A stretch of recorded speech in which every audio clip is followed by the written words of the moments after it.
நில்லுங்க. நான் எவ்வளவு நேரம் நின்று பேசுறேன். ஆவடி சட்டமன்ற தொகுதி. ஹலோ, கொஞ்சம் முன்னாடி வாங்க.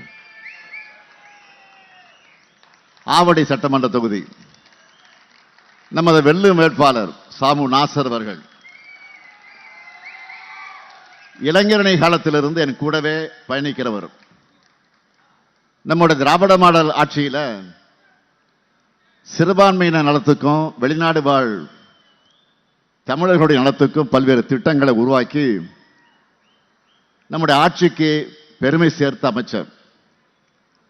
அவருக்கு நீங்கள்லாம் உதயசூரியன் சின்னத்தில் ஆதரவு தரணும். அடுத்து, ஹலோ, கொஞ்ச நேரம் நில்லுங்க. ஒரு 10 நிமிஷம் நிற்க முடியாதா? நான் எவ்வளவு நேரம் நின்று பேசுறேன்.